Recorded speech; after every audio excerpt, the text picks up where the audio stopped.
Oh, hey everybody. Let's see, I'm gonna start letting people in. We haven't done one on Zoom in a very, very long time. And I think that's going to show during Logic Live today. Oh, wow. This is great. It's Sunday. It's a beautiful day here in the Hudson Valley. I think I've got everything working. Unfortunately, our friend Randy cannot be with us today. And I would just appreciate it if you would all let him know that like the fade went well and everything. Don't worry about it, Quinn. We'll be ready when you're ready. Jeff, thank you very much, my friend. Always a pleasure. I am super excited about today. You know, I've wanted to do one of these kind of like user group shows for a while. And, you know, mad props to Amanda for, you know, kind of being like the well, you'll see, the impetus, the motivator for getting this going. Oh, wait a minute. Hold on. We have stuff coming up. I don't want to miss this. Ladies and gentlemen, for Randy. All right, see? And it's a shame that he wasn't here. He wasn't here to witness that. Hey, everybody.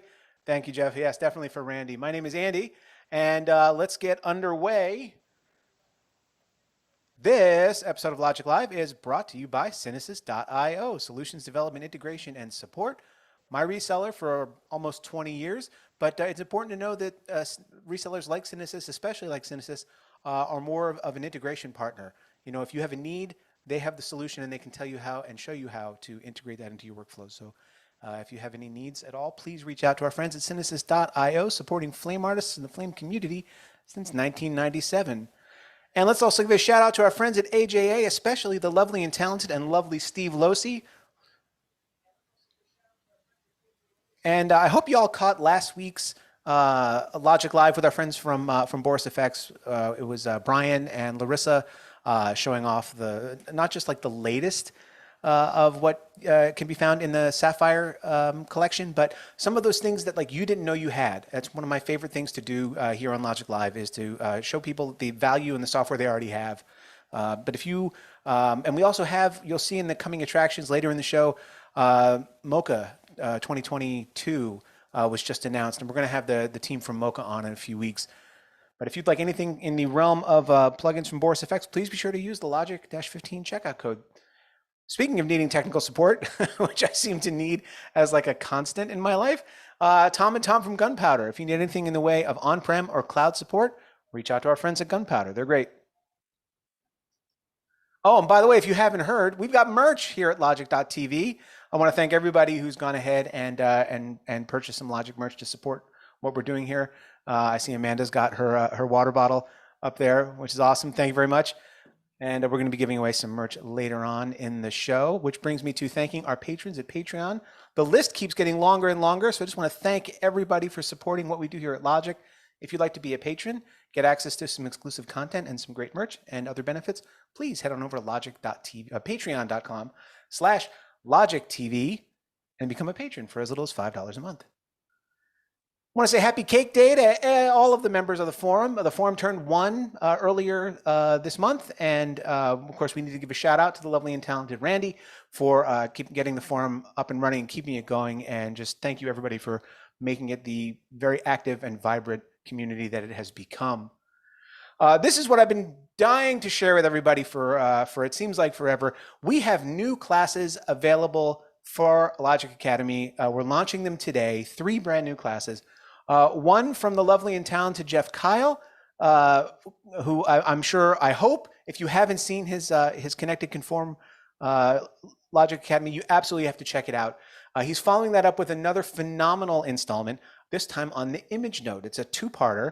Part 1 is like an overview of the image node and general workflow. And then in part 2, Jeff goes over a beauty workflow, some color grading workflow, and then some extra tips. Jeff is really, really amazing at teaching, at explaining, and also in kind of showing you real world solutions, like the gotchas. You know, I think everybody's fear when trying something new is like, what happens if it doesn't work, or if I hit a roadblock, or if I come up against something, you know, that I don't understand. Jeff's wonderful at that, and his tutorials are always filled with a lot of practical, great tips and advice. So thank you very much, Jeff. We're also launching 2 from Randy. The first is called 8-Minute Aces. For anybody who is mortified of doing anything in the realm of color management, here's, I don't want to say it's everything you need to know in 8 minutes, but it's certainly everything you need to know in 8 minutes.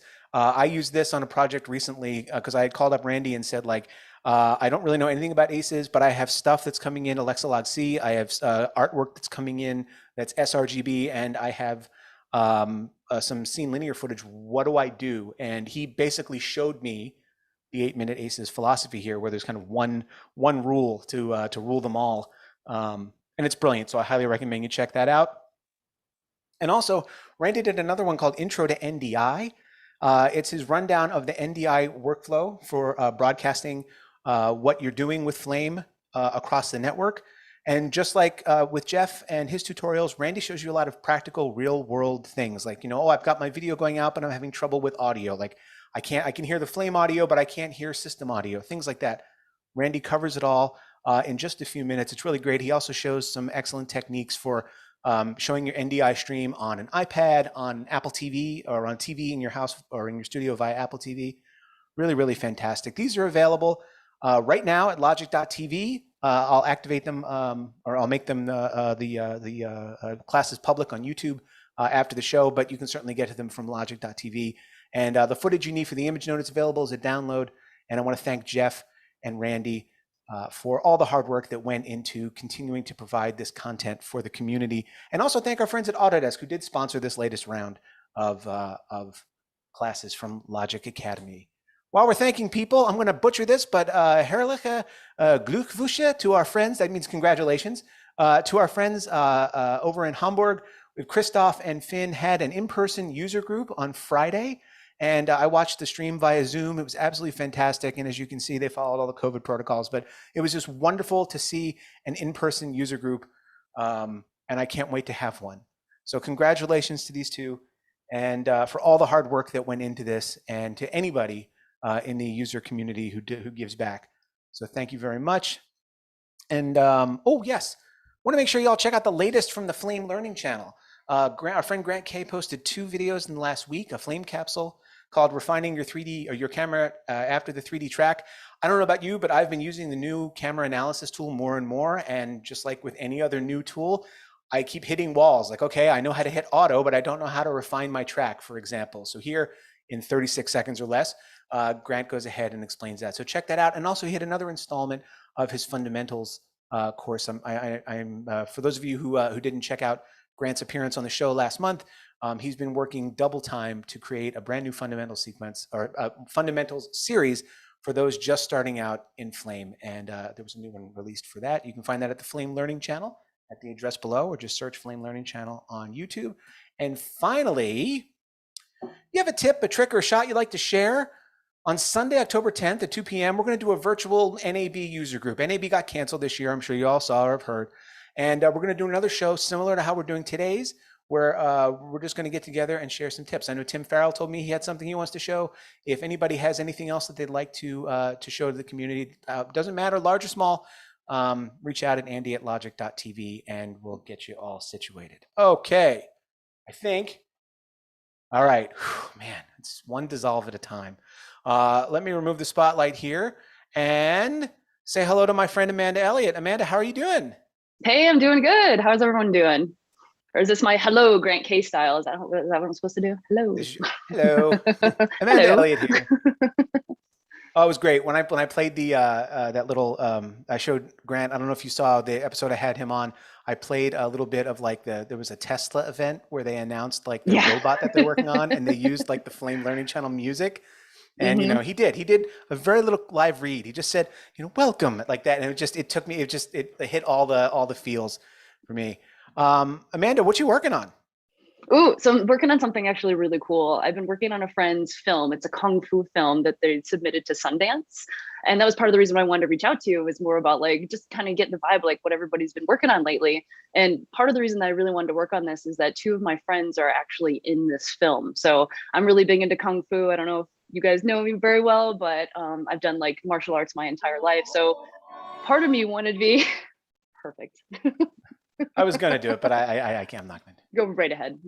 But so I wanted to be able to work on this project with my kung fu friends. She's not just talking the talk, my friend. Oh. She actually walks the walk. Yeah, Yes, that's I'm when going I to went and stop saw both the Shang-Chi. music and the video here before they get taken down for copyright violations by for our dear friends at Marvel. Yeah, so since it's a kung fu film, it's there's two fighting scenes that are probably a couple minutes long each at the beginning and end of the film, and of course the camera's all over the place. And since the people that have been working on it, some of them are still in school and some of them only have a few years experience, I guess they didn't really know to clear the entire set, which is fine. I mean, sometimes you have to go with the action. If all of a sudden they're fighting over here, you go over here and there's a big C-stand in the background, or like these crazy looking poles or something, and it's a period piece too, so it's supposed to take back, way back in the day. So it was very interesting to work around these fighting scenes, to be able to remove stuff in the background. There's a lot of roto. A lot of the light is kind of the same because it's very dimly lit and it's got those old lanterns in the back. So everything is kind of like the same color. So even pulling like a color key on something, it was the same color all around too. I mean, the film is very dark and it looks really good, but just being able to take out little pieces in the background has been a little bit problematic. But also it was really fun to do because it's martial arts. Amen. Yeah. I'll tell you what I've been working on, and that's, by the way, that's the subject of today's show. By the way, we're just going to all kind of share what we're working on, because if we were all hanging out together, if we were all sharing a beer or your libation of choice, these are the kind of things that we would talk about. And I can tell you, I was working on a beauty spot. And this will be a case study, by the way, for everyone to kind of speak vaguely. We don't have to mention any clients, or we don't have to violate any NDAs or anything. And still, we can still share and find that bond between us, which of course is centered in pain. I was working on a beauty spot this past week, and to quote Jean-Marc Loren from the podcast interview I did with him, sometimes commercial visual effects or post-production is kind of like watching a disaster happen in slow motion. Like everyone involved saw this kind of like slow motion avalanche come towards us for the last few weeks, but I know one thing that I wanted to share with everybody was like, and maybe you can all. I'm gonna turn off or enable the ability for everyone to unmute themselves. Um, we had a thing where like all the footage I knew I was going to get. This is why it's so important before you start finishing a job to find out what you're finishing at, like resolution and frame rate and things like that, what your deliverables are, and also what was the material shot at and or with, so because all too often like the stuff is shot at 4K or 6K or whatever, and you're given like 2K or pro or HD like dailies, like a proxy file. And if you go ahead and do a bunch of work on the proxy file and then you get like high res footage, sometimes you have to start over from scratch. So we were given some product shots that needed a label put on, and the material that I was given was an HD proxy file. I knew it was an HD proxy file because A, nobody shoots in HD anymore, and B, and two, it was raw. I could tell that by looking at it. And well, I don't remember what three was, but I was given this bottle that had tracking marks on it. I needed to put a label on it, and I was given, oh yes, the file was a ProRes proxy file. So that also kind of gave away that it was a proxy. So because I had been burned so many times in the past, I had the wherewithal to ask the client, or ask the editor through my producer, of course, always going through proper channels, that what was the source material? What am I getting ultimately? And they told me it was like 5.7K shot on Sony Venice. Of course, it was 5.7K shot on Sony Venice. So I at least then said to myself, okay, and this wasn't just a label replacement. It was like a bottle being dropped into a tank of like cream that was supposed to represent the product. There's all kinds of nonsense going on in terms of like little drips and drabs that you knew were going to need to get cleaned up, and that maybe perhaps the client couldn't possibly approve the label if they saw a drip of something, like, so we got to get rid of that drip. Anyway, I took the HD proxies, scaled them up to 5.7K, did all the work at 5.7K, and then when I got my color grades like 3 weeks later, I was able to swap them in, and boom, it was done. So that's my story of what I've been working on this week. If anyone else has something they want to share, feel free. You can unmute yourself. Oh, Tim Farrell. It's the ambassador. I had to figure out how to unmute. You hear me? Yes, sir. Perfect, because sometimes you don't. I've actually had two even when experiences. we can't hear you, Tim, we hear you. You're being heard. Yeah, yes. I'm heard. Yes. Shake your head yes if you hear me. Oh, for God's sake. No, we hear you. I'm kidding. I'm totally kidding. I can hear you. He's giving you a hard time. Yes, there you go. I forgot what I was going to say. No, I didn't. First of all, I've had two experiences just like two that you just outlined. One was the slow avalanche, except it happened over the course of a day and a half. Huh. But you could see it coming, of course. And the other was being given a proxy and knowing that something else was out there. And I did exactly the same thing. I scaled it up and did all the work at a higher scale with a low res footage. And then when I got the high res stuff, I just had to swap it out. Really good way to work. Okay. In any event, that's not what I wanted to talk about. That's okay. I require validation as a lifestyle choice. And so I'd like to thank you for that. So one of the things I've been doing is last week I had to do something that was a lot of red LEDs that all needed changing. And what I've been trying to do lately is as much things in linear color space as I can. Now, normally, of course, we work on commercials. I work on nothing but commercials. And 99% of the stuff I'm given, it's Rec 709. And if I ever do anything with the raw, it's simply to get an advanced jump on a job. And they'll be giving me Rec 709 later. So what I've done several times in the past now is I've stuck a conversion node at the head and tail of my blur node, whether it be an OFX or whatever. And I got to tell you, the blurring is just so much higher quality when you do it in linear. So it's this one little trick I've been doing, and it worked really great for these bright overdriven LEDs that all had to get replaced. Starting with, of course, a text file, not any sort of real object to do it with. But I thought maybe I'd throw out a question for some of you folks, and maybe the ACES thing will explain this to me. But I have my viewer set to read linear sRGB when that is selected, and I have it read Rec 709 when I select a Rec 709 source. I would think when I switch back and forth, they should look identical. And they don't. And I'm wondering if anybody knows what I'm doing wrong. I could take that or take a crack at it, but the floor is certainly open to anybody. You go first, Andy. Thank you, Richard. I think I know when that's happened to me, it's because in that conversion node, in like the color management node that I put on either side of the whatever, at the bottom of the, I'm looking up here to try to remember it. Not that there's a flame up there, I promise. At the bottom of the UI, there's an option to tag what the like outgoing signal or image from that color management node is. And so like it may be 709 in and then coming out scene linear, but it has to be kind of like tagged scene linear on the way out. I'll look into that. I think it's the subtle shift that kills you, isn't it? You just want it to be perfect. You just want to. Well, that was my next question. If I put a conversion to scene linear and then a conversion back, the conversion to the eye looks perfect. But if I do a difference mat, I can see it's not 100% perfect. And I don't know if this is actually a problem. You know, for me, it's not a problem. I don't hand my work off to anybody else. If it looks good, I move on. But I'm wondering if I were handing this back, if that difference is a problem. What are you using in color management to convert? Are you using a view transform or Correct. I'm using a view transform. I'm going Rec 709 to scene linear sRGB, and then I'm copying that and hitting invert for the way back.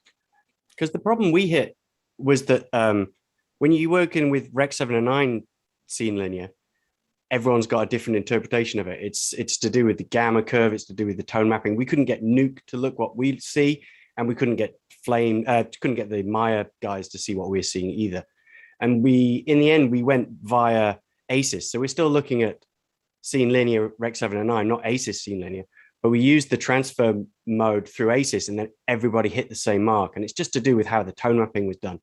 And, you know, everyone could say, well, we're using ACES 1.1, looking at Rec 709 scene linear, and then we had consistency. Okay. Maybe that. So when you're using the difference is just the tiniest little bit. And visually, you can't see it. If I toggle back and forth, I don't see a difference. But if I do a difference mat and I set my tolerances all the way down to 0, because that's how I like to do my difference mats, boom, everything is different.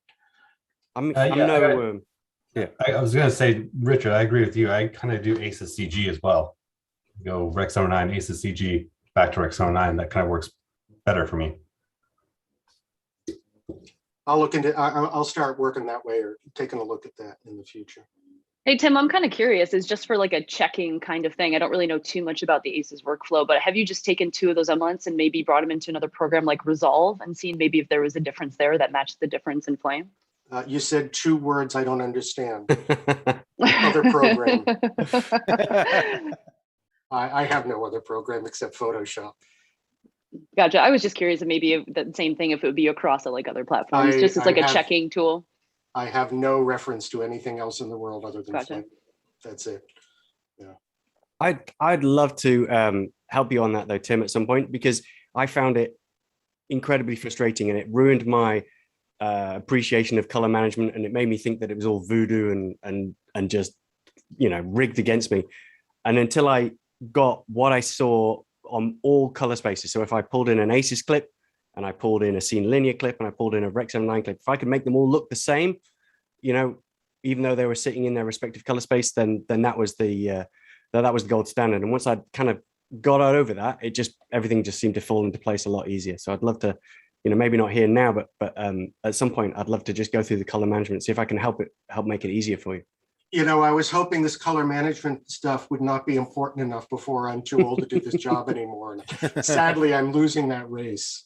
So I loved your quote about when we go digital, everything will just be simple. And I think there you go. It's not a joke. We used to say that. Literally, we would sit in edit rooms trying to match levels up, and someone would say, you know, when this is all digital, we won't have this problem anymore. Boy, were they wrong. Yeah. Hey, Alan. Hi. Alan, what you working on? Wig fixes. Oh, nice. You mean like that seam where like the wig meets the forehead? Right. Yeah. Nice.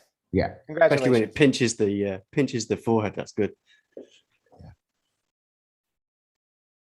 Let me ask you, Alan, when you were little, like maybe like 6 or 7 years old, and people would ask you what you wanted to be when you grew up. Yeah.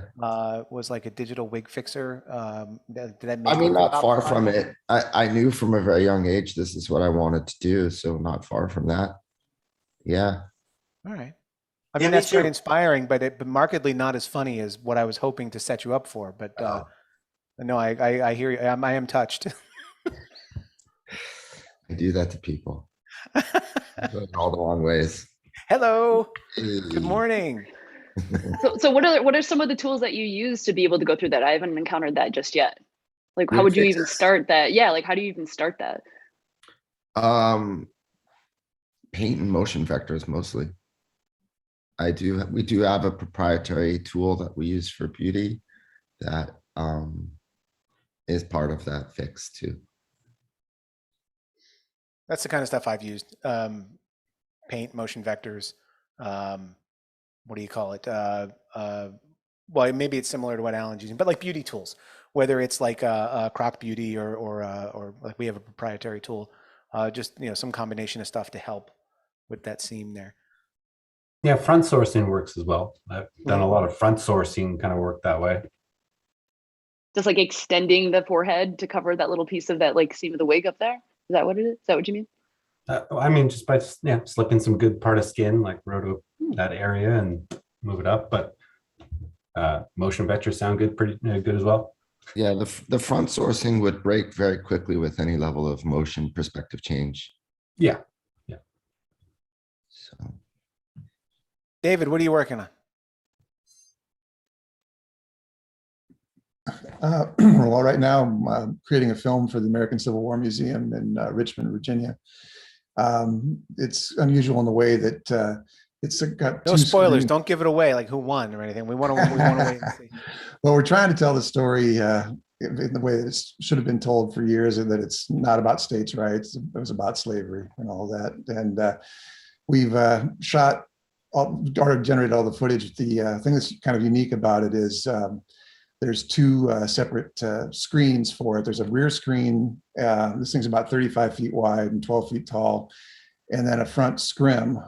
So you're actually seeing through to the back projection as well. So there's 8 projectors on the back wall that are blended to create the back image, and then there's 2 projectors on the front. And so we're now working through the typing of it and all, and we've got a half-scale prototype set up at our shop, and it's really interesting seeing how the compositing is working. You've got that third dimension now that you're working with. Obviously, any dark areas that you've got on your front image are showing through things very well from the back. So it's really useful in like text and that kind of thing. This is like a historical piece, so that a lot of the old broadsides and things like that, it's really effective as far as that's coming through. We're just now getting started with the prototype. It just got set up this week. We're eventually going to set up the full scale thing in our shop before we move it down to Richmond. I have the luxury of working on things for several months at a time. I do a few commercials a year, but most of my work is long form and unique format stuff like this. So Flame is just a great tool for me I can do everything that I need to do. There's a lot of green screen keying in this and using lights with expressions to match CG plates that have got fire going on in the back because we're burning down Richmond, that kind of stuff, So that's what I'm doing right now. I will be doing it until December. Wow. What's the resolution that you're working at, or the aspect ratio, or is it something crazy? Yeah, the front plane is 377 to 1, so it's 3328 by 1200. We're using a server on the front I'll be able to delivers a full plate to it, and it'll break it out for the projectors. A lot of times I've got to break things out into the separate streams for the servers, but these particular servers will allow it to be just the large plates and do what it needs to. So that helps. Wow, man, come a long way. This is the first old guy reference of the meeting. I remember the first installation video I worked on out of Flame, and I had to deliver 3 digibetas of the left, center, and right projector with a certain amount of overlap. There was almost no way to previs it in Flame. We had to load it into After Effects to try to previs what the what that crazy aspect ratio would be. Wow. Oh, that's awesome though. Wonderful. Brian Conlon, how you been, brother? I'm good. Yourself? I'm good. What you working on? It's funny you brought up that old guy thing because I did a project similar dating back to when the release of Xbox 360. Wow. And this was before Flame could do anything bigger than, film res.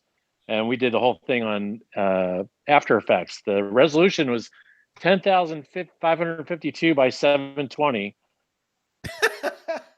And it was 9 screens overlay on each one. And that was if you'd gone to E3, it was all the screens in a circle, so you were able to be inside the 360-degree screen. So that's my old guy reference. Just think, if you were doing that now, your client would still require a 5 megabyte version, like MP4 or a WMV that they can email to themselves. Oh, that resonated with the and move crowd. it around on the Okay. screen. Yeah. I came out, as of right now, I just came off of some episodic Apple TV, doing a lot of set cleanup, extension. There was some tricky stuff. It was a lot of fun because the show takes place inside. A lot of it takes place inside of an aerobic studio in the 80s.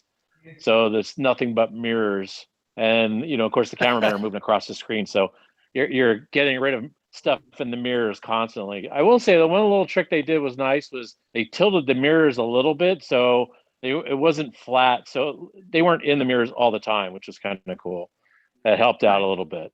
And then just recently I switched into doing some commercial stuff, set clean up and a couple transitions. I'm curious though about a lot of, because we got a lot of different people here. At one place we had access to all the tools, Mocha, PF Track, and then the last place I went to was pretty large and they had a lot of flames, but I was surprised that they didn't have either of those. No 3D tracking. They sent all their 3D tracking out. Didn't have a Mocha. What does most of you all have in your scenario? I like having all those tools at my disposal because I know how to use them. And sometimes I find that PF Track or Mocha just lands a better track than Flame does, and faster. I was just curious from a polling standpoint, what most people are they dealing with? Just Flame, or they have a variety of tools at their disposal? I agree with you on that. Yeah, there's a lot of places I work at where they have Mocha. A lot of places I work at too will have editorial paired with the Flame room. So a lot of the times if I need to go use something that maybe editorial has, or if there's like a CG room or something, I'll either ask or I'll just go and use Mocha Pro, which is always nice to have that as well. Yeah, we have everything at like at Lively. I mean, in terms of literally everything. But we still tend to send like complex 3D tracking out to get the camera track back.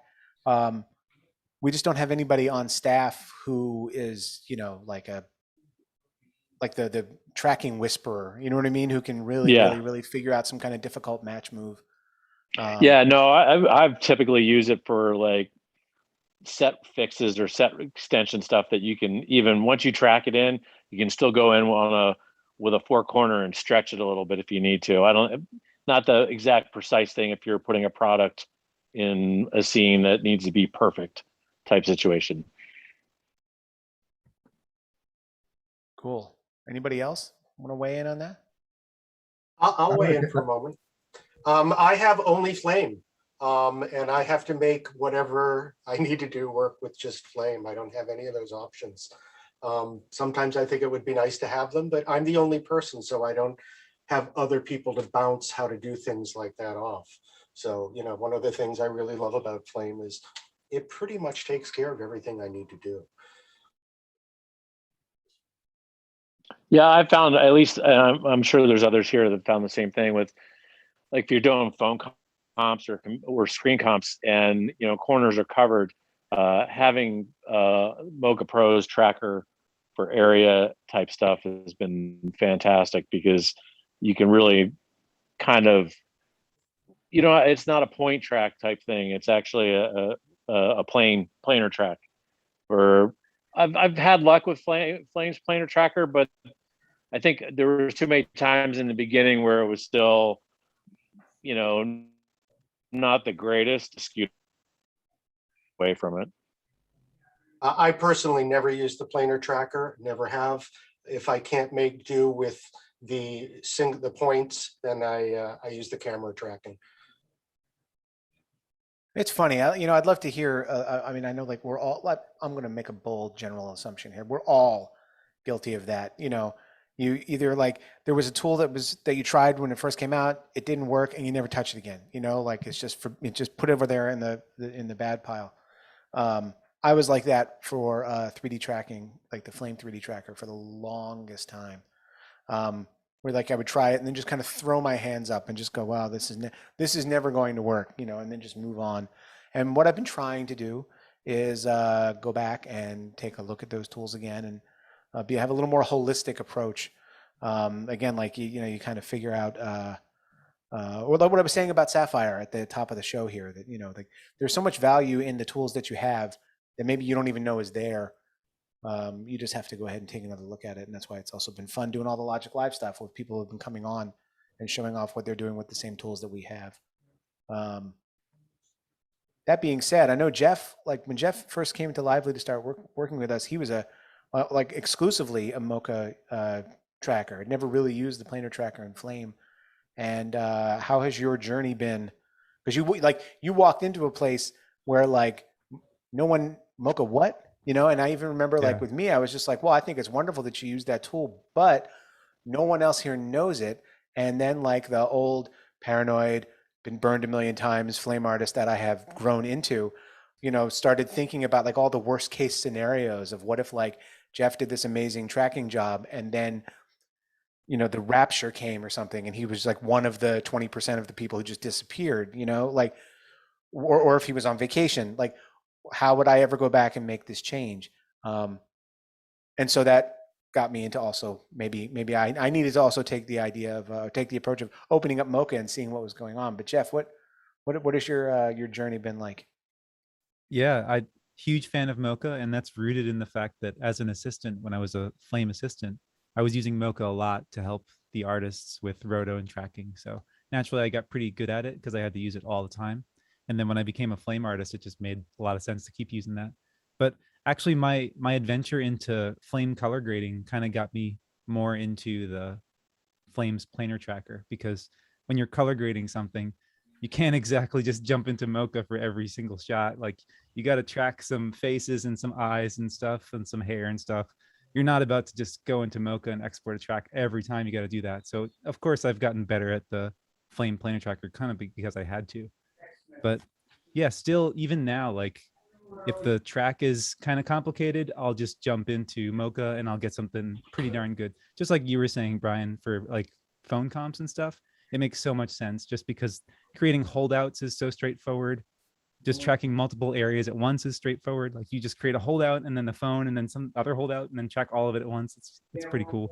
Makes a lot of sense, I think.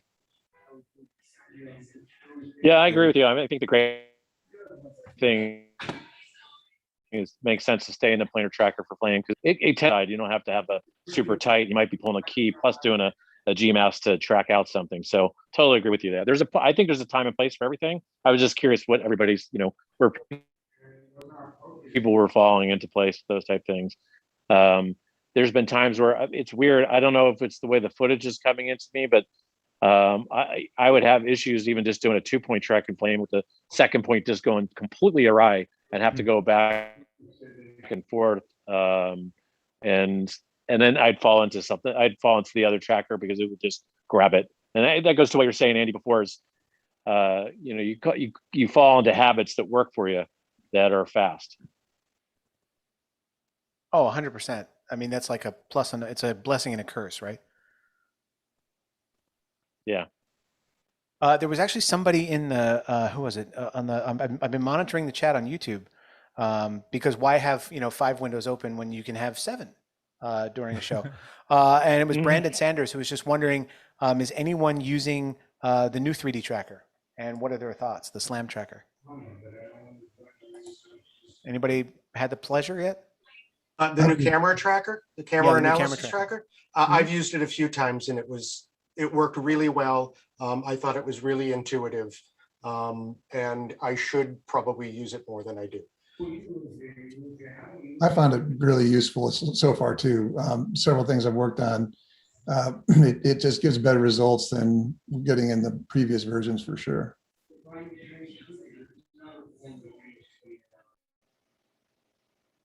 Sweet. Although I will say, I did have one shot that it would not work on, and I had to go back to the old camera tracker to do it. Well, so at least we have old standards to fall back on, right? I used it for, it was something, I had to put something on a wall, and the camera was just like booming down, and it's something I totally could have done a planar track on or a 1-point track and put a piece of geometry in and project it on it. But I figured, let me give it a shot. And like there was a person up against the wall, So I flipped on that switch that ignores, uses the ML to ignore people in the track. And it was great because it was like, it was a use case that was identical to like Grant K's introduction video to the 3D camera tracker, where you're putting a TV on the wall, and I was able to very, very, very, very quickly get a result. And that to me was like, okay, this worked. I'll try something else, and see how much further I can get. So Nice. so far I'm a fan. Hey, so I got a question here. Hard Day, do you have anything going on? What are you working on lately? I'm glad you asked, Amanda. Yeah, I guess you got something going on here. I'm going to share my screen, actually. This one. Hold on, let me. This one we. Sorry, Hard Day. That was on me. Sorry, I meant to hit the make co-host button and I hit the mute button. Okay, just waiting for the share. There we go. Now you should be good to go. Still disabled. I think you made somebody else the co-host, Andy. I did. Sorry, George. Nothing but love. Okay. Here we go. Okay, yeah, there we go. See how seamless that was, folks? It's all live. That's right. Cool. So yeah, this one we actually can show. So start off. Oh, I remember this. You posted this on the forum.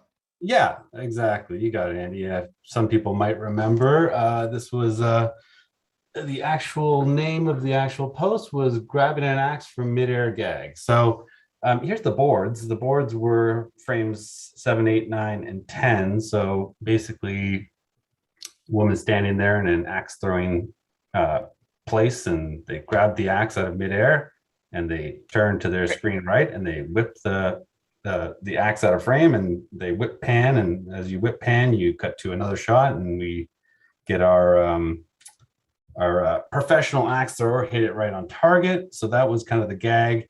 And they said, okay, well, how are we going to do this? And so they basically kind of sent a video to us and said, this is kind of what we propose here, which is basically the idea was to just grab it, out of frame or something, or just kind of do that and then throw it. And then that was kind of the video they sent.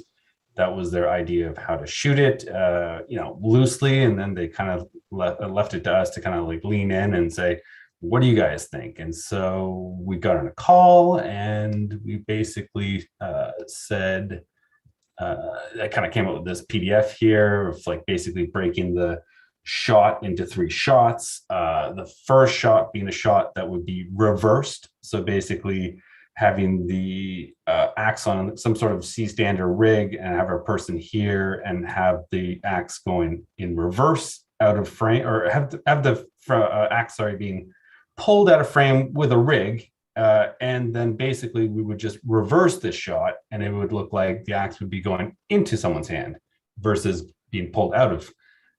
Then the second shot was this one here, which was, now we have the B plate and we'll have an AB switcher on set, and we'll kind of line up the A plate and the B plate and have the axe kind of in a similar place so we can make some sort of transition. And then this one, the idea was, this was the real live shot where we kind of the actor would grab the axe and then turn and pretend to throw it out of frame this way. And then of course the third shot would be just kind of connecting 2 whip pans and having the professional axe thrower, hit his target and just stitching that shot through the magic of motion blur.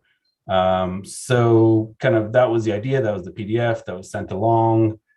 They kind of got on a Zoom call. We kind of walked them through it. But as soon as you started to kind of draw these frames, they started to kind of see, oh yeah, okay, this is actually, this will work, versus there was a couple of videos they sent early on that were like wide shots of like their attempt. And it was a green, it was an axe on a green stick, and the green, obviously you can key anything. They were like, we'll just remove the stick. But the actual green rod went in front of the person's body and kind of covered a whole bunch of stuff. And it's like, okay, we're gonna have to rebuild stuff if we do it that way. So it kind of set off a couple of alarms for us, and we kind of built this kind of PDF for them to follow. And so they kind of had some sort of guideline to go through it.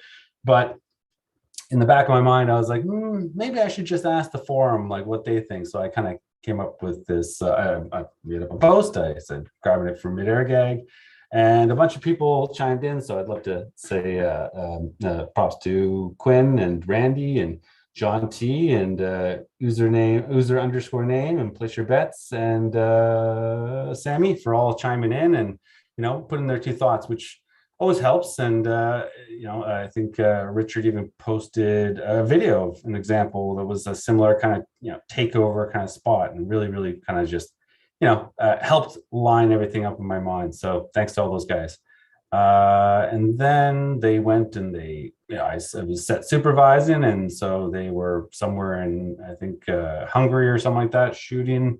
And I was watching over Zoom. So they were kind of lining up all the shots. So these are the shots that they gave or they were able to get, which was just a clean plate. They had this gag here, which was the actual axe on the stick, and basically we just had the C-stand, so we could just kind of have the arm in a place where it could line up with the idea of the C-stand's kind of behind the elbow, and we can just kind of replace this if need be. And that was the shot. So this was kind of paint axe and have it go out of frame, but if you reverse that shot, it looks like she's catching the axe. So that was that part done. And then the second part, the B plate, was her kind of pretending to,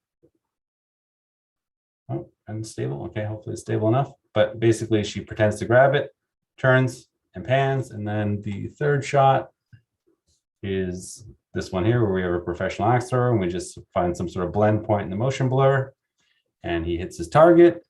On set, they kind of put a little editorial cut together, and this was kind of on set what they did to kind of show that it was some sort of proof of concept where, there's a little bit of doubling up of frames, but kind of get the idea. And then editorial got it, and editorial said, oh yeah, this is going to work. And then we kind of, that's great.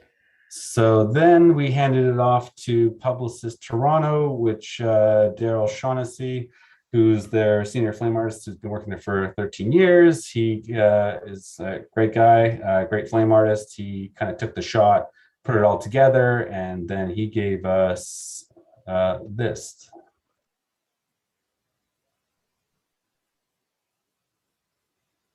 And so that was the shot. But in the end, it was cropped down to this in the HD version of the spot. And that is all we see in the actual spot itself. But that's actually the breakdown and it's kind of the shot. So. Nice.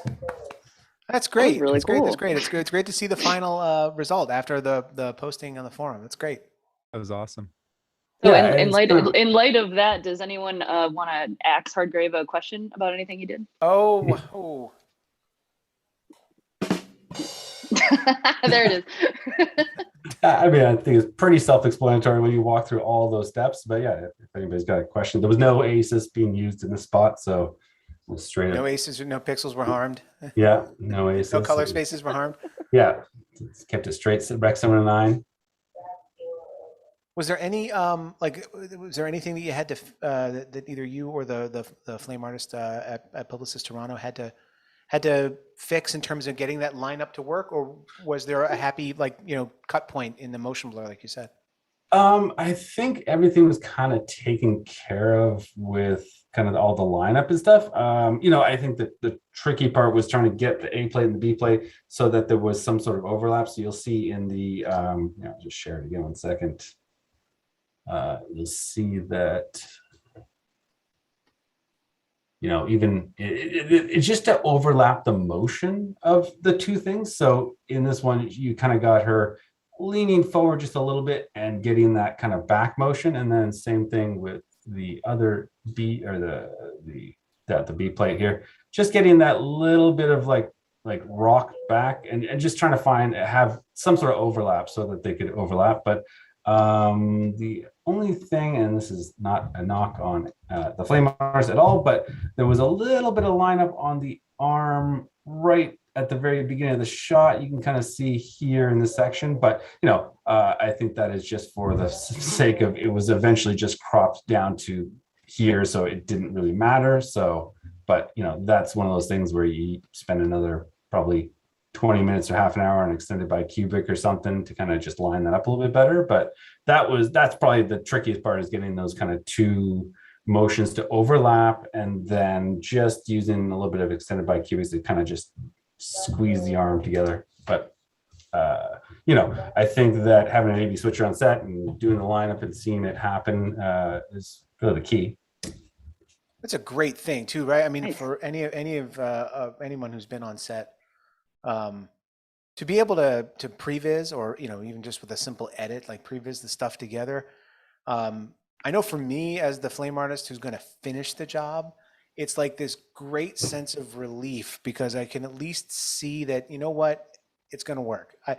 There may be hidden gotchas in there. There may be things I'm not entirely seeing, but I know, like, in a broad stroke, it's there. Everything I need, or I hoped would be there, is going to be there. And then, yeah, your client is now, or especially like the client's client, like the client from, is able to visualize it, and all of a sudden, you're the hero and everybody loves you. And Yeah, again, and this is one of those ones also validation where is basically the I'm in Toronto, they're in Hungary or wherever they are, and it's like it was interesting doing it over Zoom. I don't do a lot of Zoom supervision, but I guess that's kind of what it is nowadays.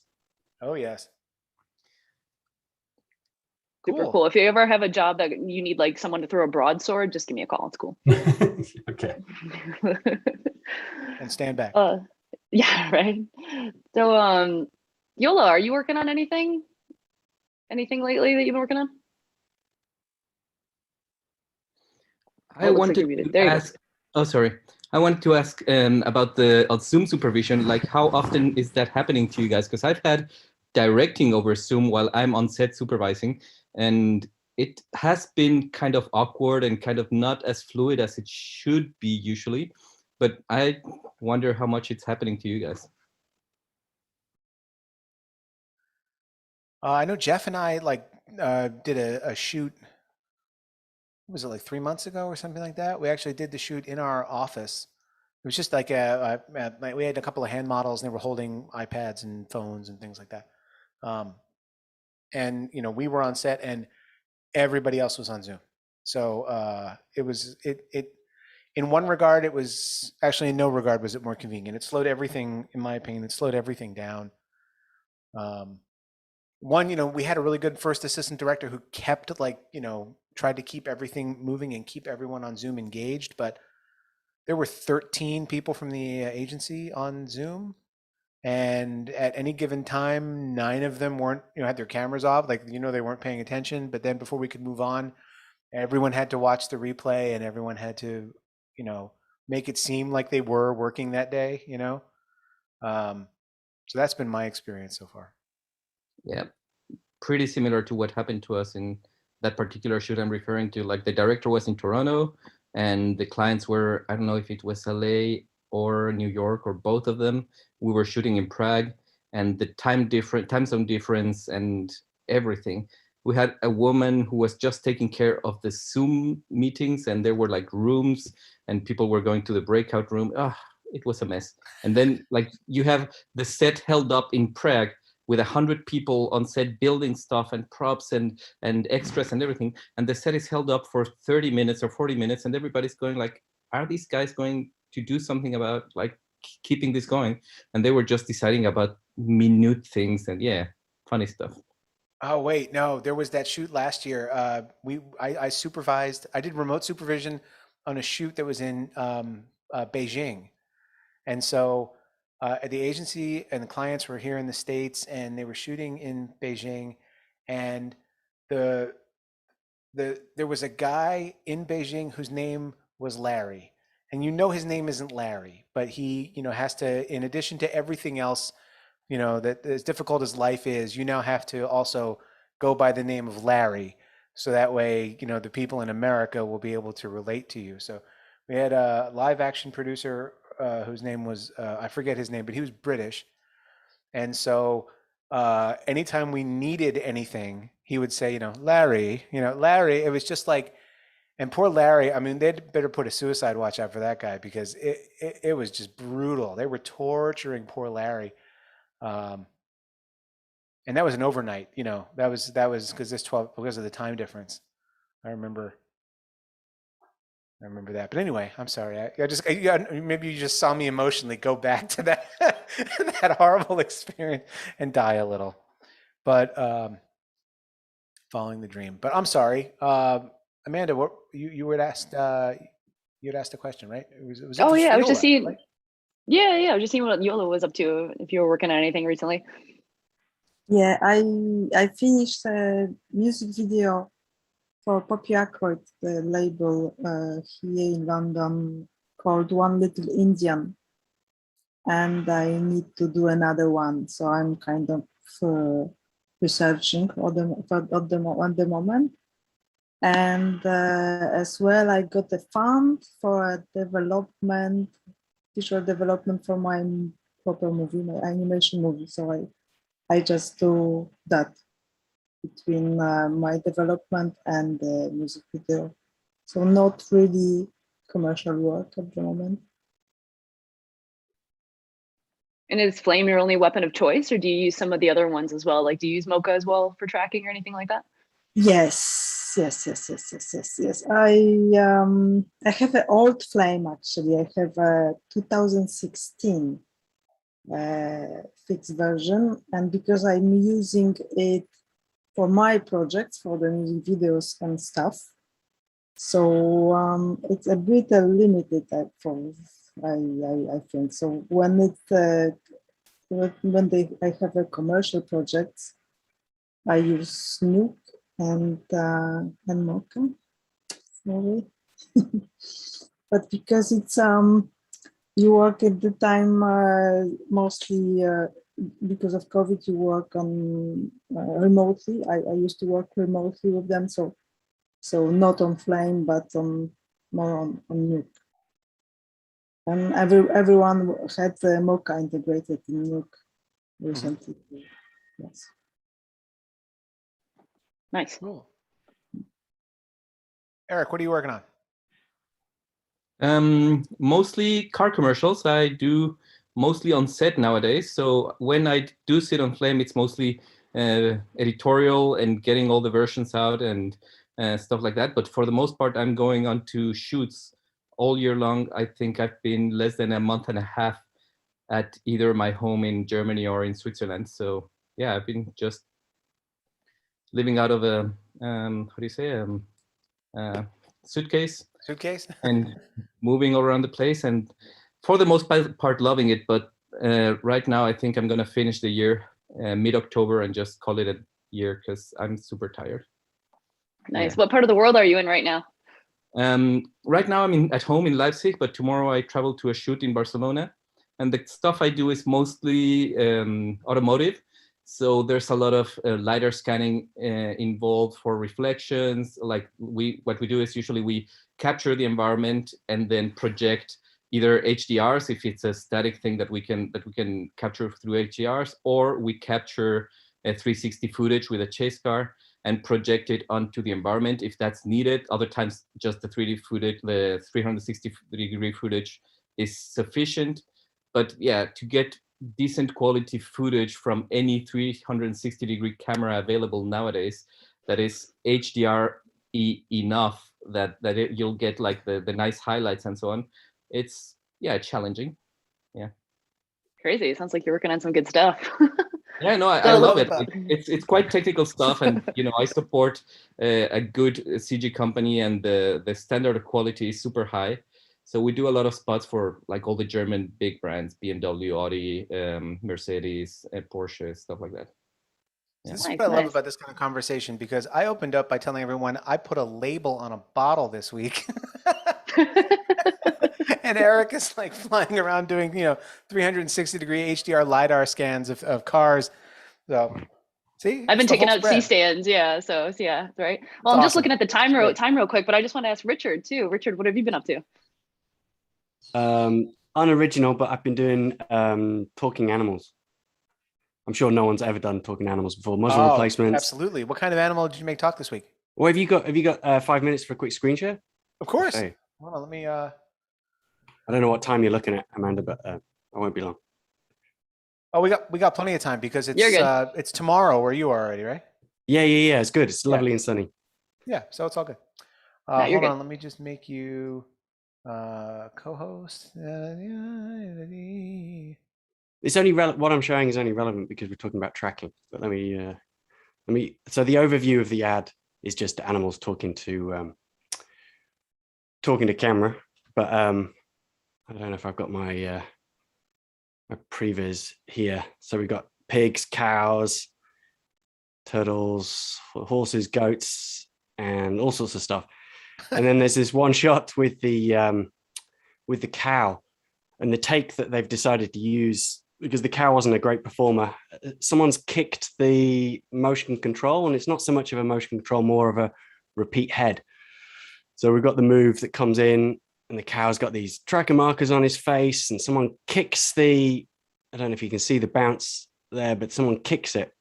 So I've decided. Of course, this is the only take that they could possibly yes, it's use. the only take that they want. So I've made the decision. This performance from the cow, yes. Yeah, it is the best performance on the cow. So I've made the decision that, okay, we'll go with this move, but I will fix the bounce. I've looked at it and there's not much motion blur, so I'm not too concerned. I did a test.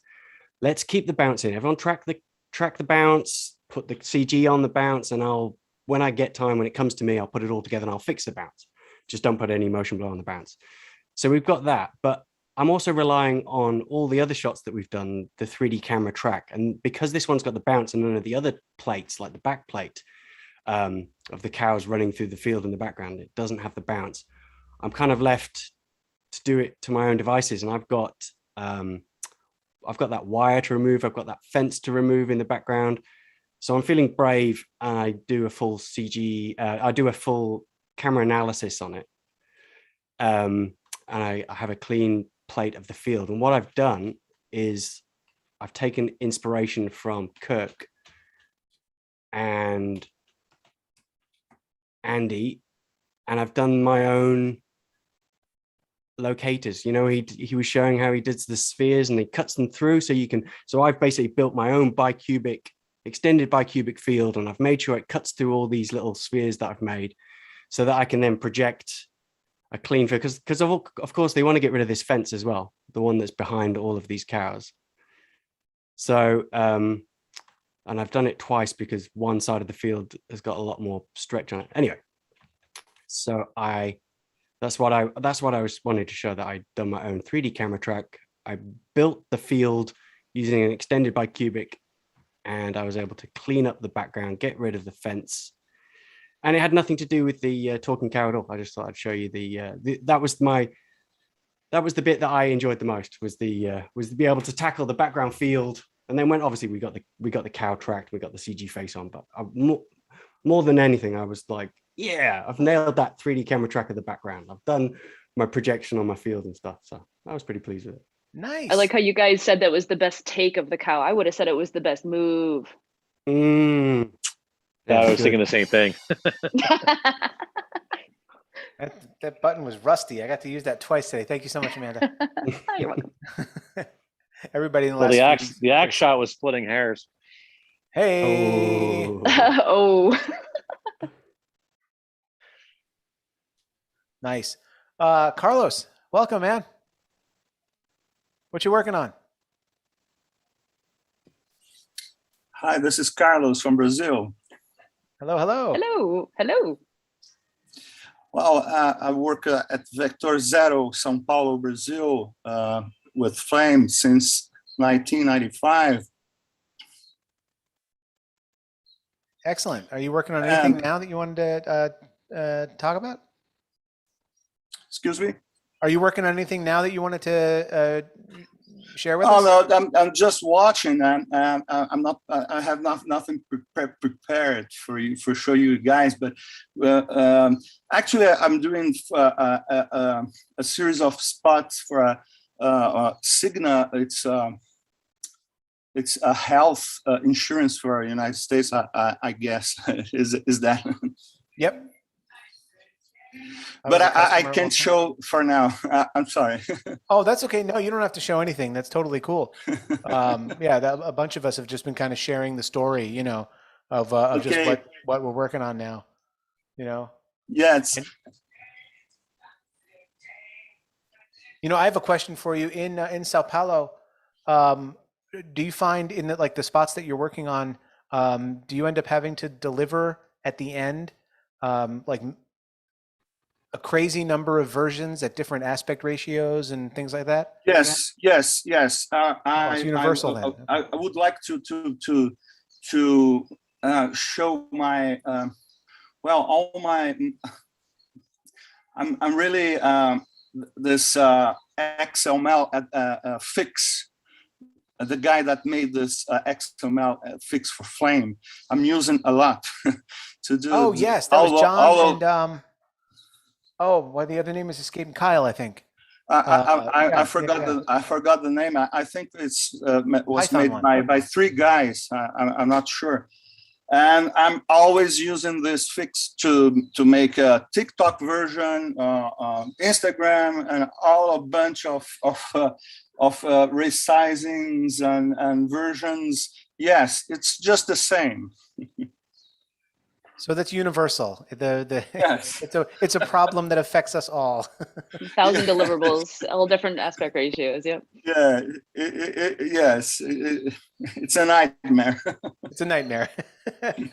Oh man. Well, welcome, Carlos. Thanks for joining, and thank you, Eric, for joining. Thank you, guys. And I just wanted to thank Amanda for coming up with this idea. I think it's an excellent suggestion. It's something we should do more. Maybe we can do it on Discord. You know, on the Logik forum, we have a Discord server, and it's something we could just do kind of regularly during the week. You know, in between the Logik Live ones. But there's been some great feedback in the chat. Thank you, George. You know, George was saying, you know, glad to hear your stories while working here. There are so many great stories to share. Absolutely true. And there have been some good things on the YouTube chat as well. But yeah, I wanted to thank Amanda very much, and it's good to see you again. And before we wrap it up, I figured let me give away some Logik merch, and I have some Logik merch to give away, and I have that 1-year subscription to Optics from our friends at Boris Effects. So let's go ahead and do this, right? And this. It's everyone's favorite part. This is called Getting Your Money's worth for the stock music that you license. Brought to you by Logik Live. Okay.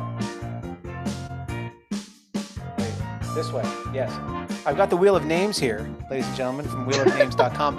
I was also very pleased to see that our friends over in Hamburg used the exact same website when they gave away some stuff at the user group on Friday. Here we go.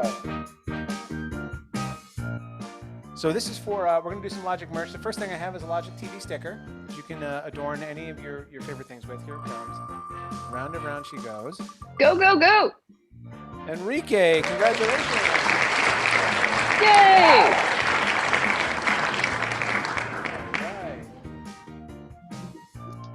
And next up, you know what?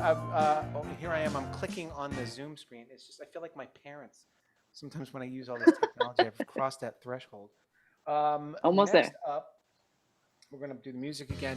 I'm going to give away a water bottle. I saw how beautiful the water bottle that Amanda has there looks, and I was like, you know something? That's what we're going to give away today. So let's do that. Spin the wheel again. And Jerome, congratulations. Jerome, yeah! Jerome works with Cully, right?